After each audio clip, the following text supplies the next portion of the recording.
Hi everyone, for tonight's Nightcap and review, I'm having a soda, and tonight I'll be discussing Morning Glory Milking Farm by C.M. Nascosta. I hope I got that correct. While I do have this beautiful physical copy, I did read the version off of KU. Of course, I'm giving my honest opinion. Here are the highlights and the content warnings. And my rating for this book is a 4.5, so what's it about? So this book is about Violet, a down-on-her-luck millennial who's in massive debt due to student loans and credit cards, who can't seem to find any job, let alone one in her field that would just allow her to survive. It's gotten so bad that she's considered moving back in with her parents. That is until she hears about a job opportunity in the nearby town of Camber Creek at Morning Glory Milking Farms. This job offers benefits, stability, and a way out of debt. The catch is she'd be milking male minotaurs for this pharmaceutical company. With limited options, she accepts the job, and eventually she settles in and adjusts to her job duties. She becomes so good at them, in fact, that one client starts to request her by name, making it hard for her to keep things professional with this one client. But she's determined to get her life back on track and not let her feelings get in the way of that, even though it's starting to look like she's not alone in her feelings. So what are my thoughts? Again, I'm giving this a 4.5. Now, I will say going into this book, I expected it to be a super spicy monster romance. I mean, she's milking him for goodness sakes. But surprisingly, I found it to be a very sweet and even cozy story because if you remove the job duty of milking him, it was surprisingly a slow burn romance between the two.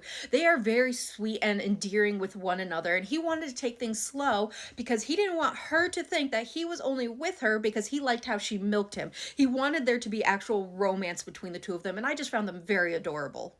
Now, something I think the author did a really great job is showing that Violet, our female main character, is not some minotaur or monster chaser, that all the other minotaurs that she is milking are truly just a job for her. And what she has with our male main character is truly something special. I think a lot of people surprisingly can relate to Violet, our female main character, and her situation with the massive student loan debts, the massive credit card debts, and just trying to survive and not being able to find something in her job field. I mean, I know so many people who joke about selling feet pictures or something else as a way to try and get out of debt. So if you can find a job, regardless of what that job is, that can not only help you get out of debt, but offer you stability, benefits, and dental and healthcare, I say go for it. Now, when it comes to Rorik, our male main character, our Minotaur, I really enjoyed him. He is a sweet Simon role who has some possessive tendencies that I'm always going to enjoy. He had a great dynamic when it came to Violet, and they had some really great chemistry, not just inside the milking facility, but outside the milking facility and in the bedroom. And there was some very interesting but very well done spice that I did enjoy. I also really appreciated the author's social commentary in this book about how the separation of the different communities, the humans and the species, and how, yes, each are welcome in the other, but especially in the human communities, how different species are not really made to feel welcome with the staring, especially if they're in an interspecies relationship, and how things that they need to survive, like food, is not readily available. And what's there is not made in a way to make them feel like they are welcomed in those stores. It's really made to make them feel as uncomfortable as possible. And I really appreciate how Violet woke up to this, what she was blind to previously.